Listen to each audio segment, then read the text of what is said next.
아이의 가슴이 갓 태어난 강아지처럼 짧고 얕은 숨으로 빠르게 달싹거렸다. 꽤 위험한 상황이라는 것쯤은 알 수 있었다. 나는 모퉁이를 다시 돌아 나왔다. 여전히 인적은 없었고 회백색 벽 위에 붉은 글씨들만이 눈을 어지럽혔다. 한참을 헤맨 끝에 겨우 작은 구멍가게가 눈에 들어왔다. 미닫이 문을 열고 안으로 들어가 주인 아저씨에게 말을 걸었다. 아저씨, 텔레비전에선 가족 오락관이 나오고 있었다. 아저씨는 텔레비전을 보며 낄낄대느라 내 목소리를 듣지 못한 것 같았다. 기마개를 한 출연자들이 앞 사람의 입모양만 보고 단어를 알아맞히는 게임이었다. 전달해야 할 단어는 전전긍긍이었다. 그 단어가 왜 기억나는지는 모르겠다. 나는 그때 전전긍긍이 무슨 뜻인지도 몰랐으니까. 어쨌든 젊은 여자 출연자가 자꾸만 엉뚱한 단어를 얘기해서 방청객과 가게 아저씨의 웃음을 자아내고 있었다. 결국 주어진 시간이 종료됐고 여자팀은 그 문제를 놓쳤다. 아저씨도 아쉽다는 듯 입맛을 다졌다. 나는 다시 아저씨하고 불렀다. 응? 아저씨가 고개를 돌렸고 나는 골목에 누가 쓰러져 있어요 라고 말했다. 그러니? 라고 대수롭지 않게 대꾸하고는 자세를 추스렀다. 텔레비전에서 역전이 가능한 점수 높은 문제를 걸고 양팀이 대결하려는 참이었다. 어쩌면 죽을지도 몰라요. 나는 매대에 가지런히 지내든 캐러멜을 만지작거렸다. 그래? 네, 그래요. 그제야 아저씨의 시선이 내게 향했다. 무서운 얘기를 참 태연히도 하는구나. 거짓말하면 못 쓰는 거야. 나는 한동안 아저씨를 설득할 말을 찾느라 침묵했다. 하지만 어린 나는 아는 단어도 별로 없었고 아무리 생각해도 방금 했던 말보다 더 진짜 같은 말은 떠오르지 않았다. 죽을지도 몰라요. 했던 말을 반복할 수밖에 없었다.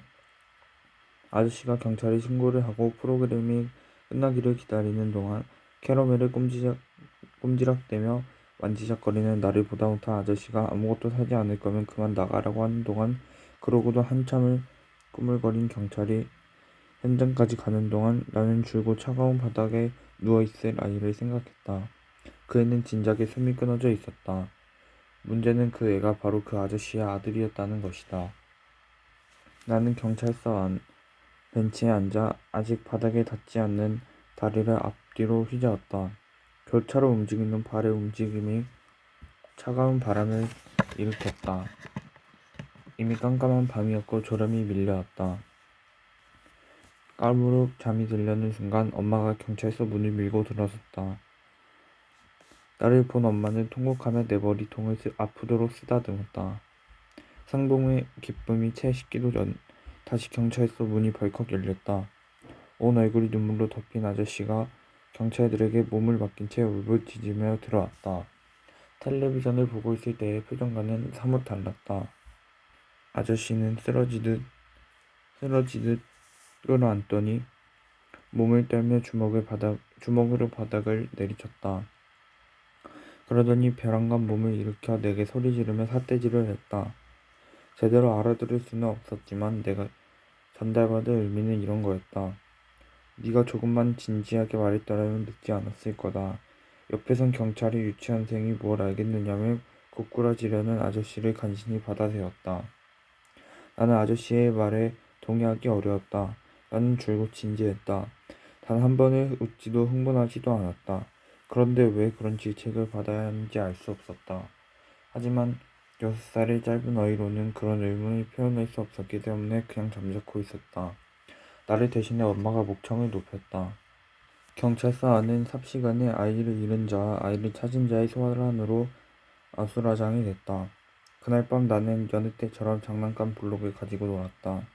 기린 모양의 블록이었는데 기다란 목을 아래로 꺾으면 코끼리가 됐다. 엄마의 시선이 내 몸 구석구석에 닿는 게 느껴졌다. 무섭지 않았어? 엄마가 물었고 아니, 내가 대답했다. 어쩐 일인지 그 사건 그러니까 내가 사람이 맞아 죽는 걸 보고도 표정 하나 변하지 않았다더라.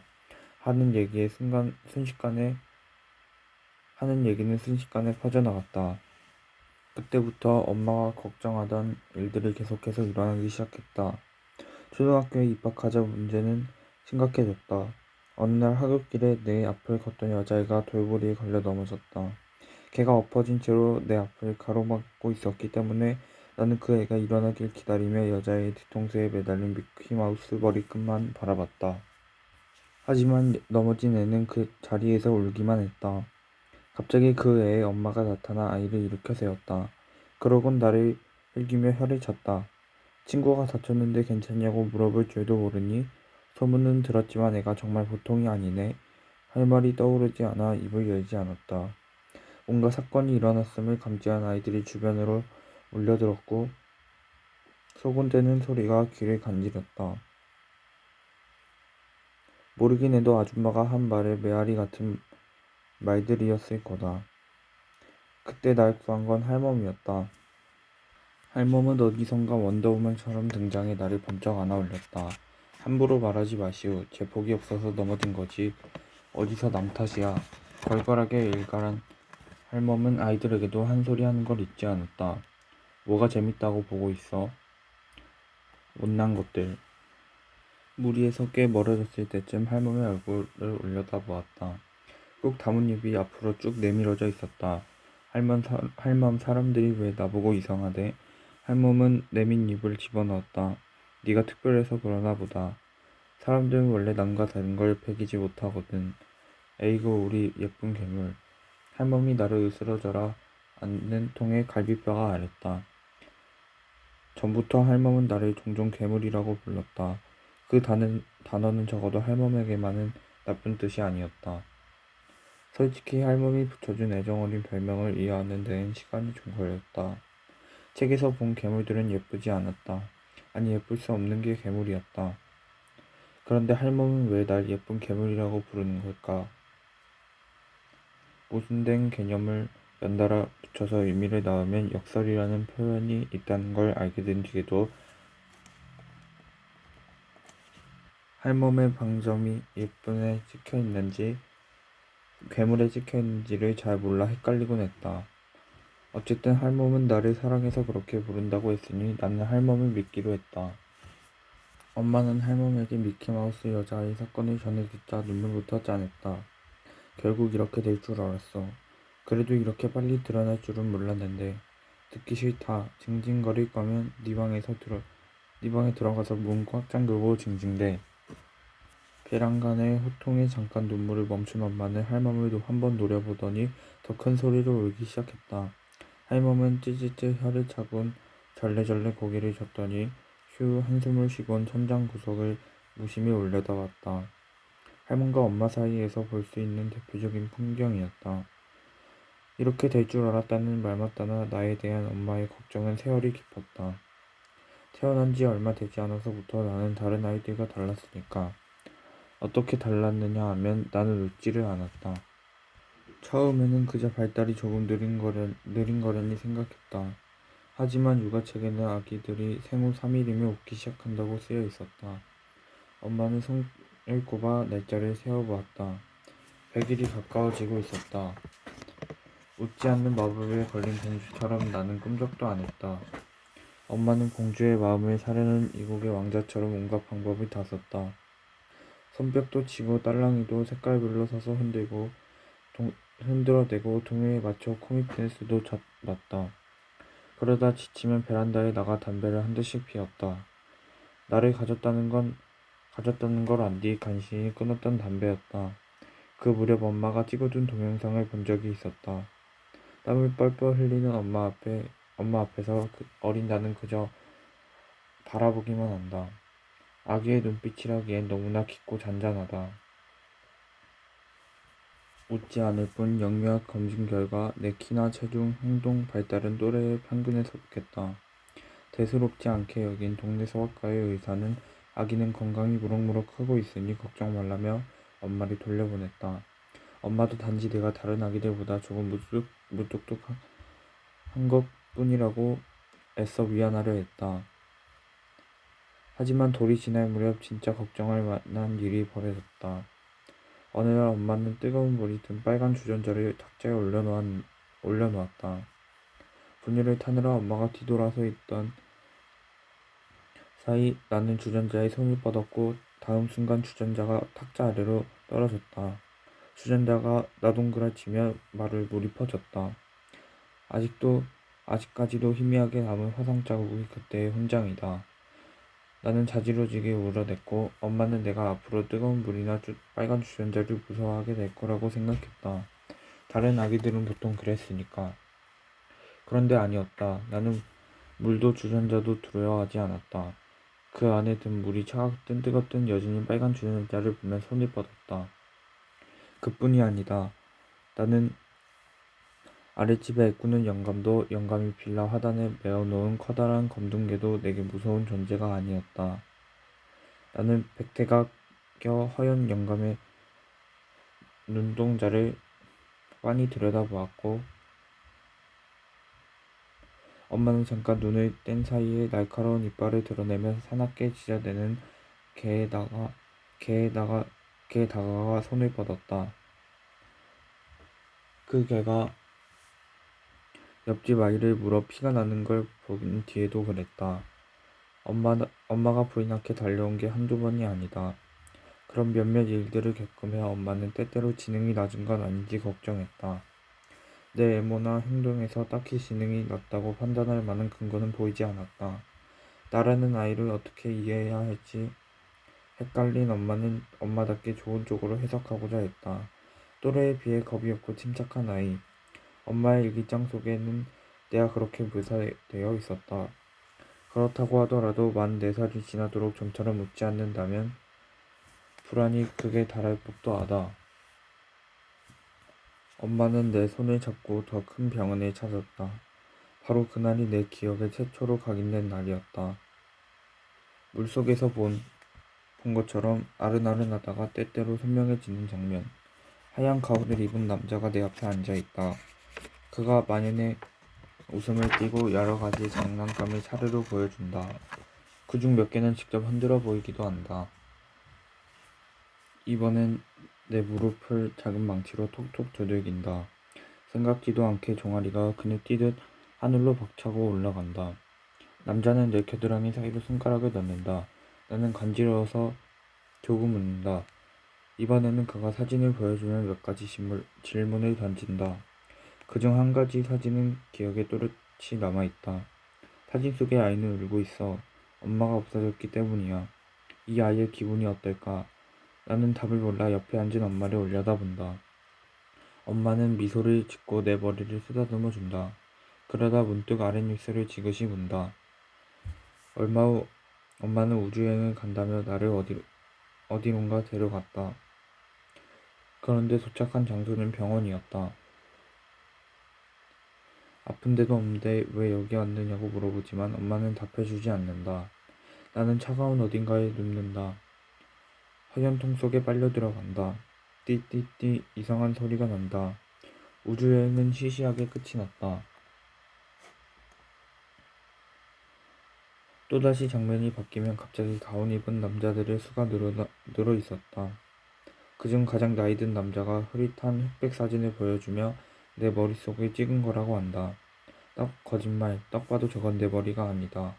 근데 엄마는 그 뻔한 거짓말을 믿기라도 하듯 연신 고개를 끄덕인다. 남자가 입을 열 때마다 옆에서 젊은 남자들이 뭔가를 받아 적는다. 조금 지루해져서 나는 발을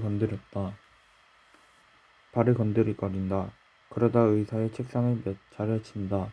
엄마가 하지 말라면 내 어깨에 손을 얹는다. 올려다본 엄마의 뺨 위로 눈물이 흐르고 있었다.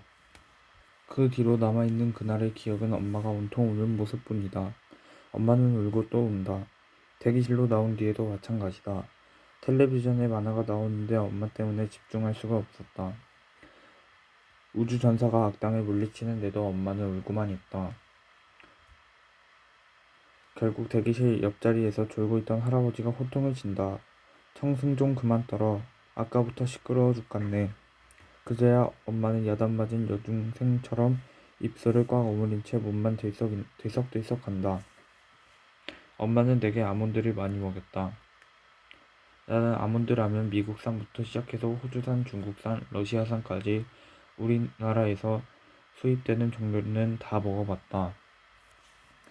중국산에선 기분 나쁜 쓴맛이 나고 호주산은 뭔가 모르게 시큼털털한 흙냄새가 난다.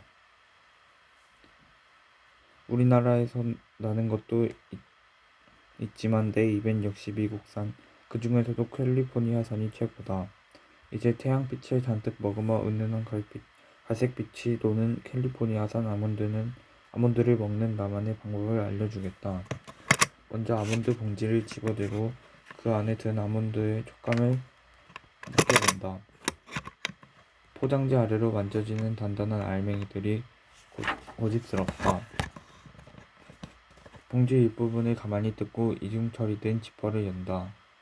눈은 감은 상태여야 한다. 그런 다음 천천히 숨을 들이쉬며 봉투 안으로 코를 들이민다. 얕게 숨을 끊어서 들이쉰다.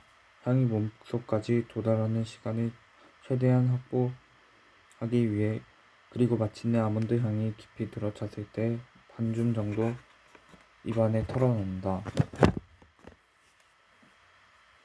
혀로 아몬드의 결을 느끼며 한동안 입안에서 굴린다. 뾰족한 곳을 찔러도 보고 아몬드의 표면에 흠을 혀로 훑어도 본다. 너무 오래 해서는 안 된다. 아몬드가 침에 불면 맛이 없어지기 때문이다. 이건 그저 클라이맥스를 위한 준비 과정일 뿐이다. 짧으면 시시하고 길면 임팩트가 사라진다. 적당한 타이밍은 당신이 직접 찾아야 한다. 클라이맥스로 향해 갈 때는 아몬드가 점차 커지는 상상을 한다. 손톱만한 아몬드가 포도알만큼, 키위만큼, 오렌지만큼, 수박만큼 점점 커진다. 이제 아몬드가 럭비공만큼 부풀었다. 바로 이때다. 와드그득 깨문다. 그런 아그작 소리와 함께 멀고 먼 캘리포니아에서부터 날아든 햇빛이 입안으로 퍼져나간다. 굳이 이런 의식을 치르는 이유는 내가 아몬드를 좋아해서가 아니다. 식탁 위엔 삼시세끼 아몬드가 올라왔다. 피할 길은 없었다. 그러므로 먹는 방법을 찾는 것뿐이다. 엄마는 아몬드를 많이 먹으면 내 머릿속에 아몬드도 커질 거라 생각했다. 그게 엄마가 기댈 수 있는 몇 안 되는 희망 중 하나였다. 누구나 머릿속에 아몬드를 2개 가지고 있다. 그것은 귀 뒤쪽에서 머리로 올라가는 깊숙한 어디께 단단하게 박혀 있다. 크기도 생긴 것도 딱 아몬드 같았다.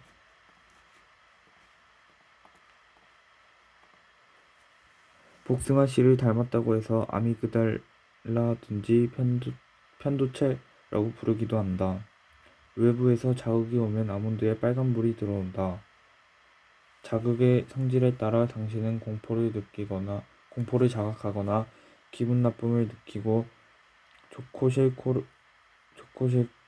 감정을 느끼는 거다. 그런데 내 머릿속의 아몬드는 어딘가가 고장난 모양이다. 자극이 주어져도 빨간불이 잘 안 들어온다. 그래서 나는 남들이 왜 우는지 잘 모른다. 내겐 기쁨도 슬픔도 사랑도 두려움도 희미하다. 감정이라는 단어도 공감이라는 말도 내게는 그저 막연한 활자에 불과하다. 의사들이 내게 내린 진단은 감정표현 불능증, 다른 말로는 알렉시티미아였다. 증상이 너무 깊은 데다 나이가 너무 어려 아스퍼거 증후군으로는 볼 수 없고 다른 발달 사항들의 문제가 없어 자폐 소견도 없었다. 표현 불능이라고 하지만 표현을 못한다기보단 잘 느끼질 못한다. 언어 중추인 브로카 영역이나 베르니케 영역을 다친 사람들처럼 말을 만들어내거나 이해하는 데 문제가 있는 건 아니다. 감정을 잘 느끼지 못하고 사람들의 감정을 잘 잊지 못하고 감정의 이름들을 헷갈린다. 의사들은 선천적으로 내 머릿속의 아몬드, 그러니까 편도체의 크기가 작은 데다 내 변형계와 전두엽 사이의 접촉이 원활하지 못해서 그렇게 된 거라고 입을 모았다. 편도체가 작으면 나타나는 증상 중 하나가 공포심을 잘 모르는 거다. 용감해서 좋겠다고 생각한다면 모르는 소리다. 두려움이란 생명 유지의 본능적인 방어 기제다. 두려움을 모른다는 건 용감한 게 아니라 차가 돌진해도 그대로 서 있는 멍청이라는 뜻이다. 나는 운이 더 나빴다. 공포심을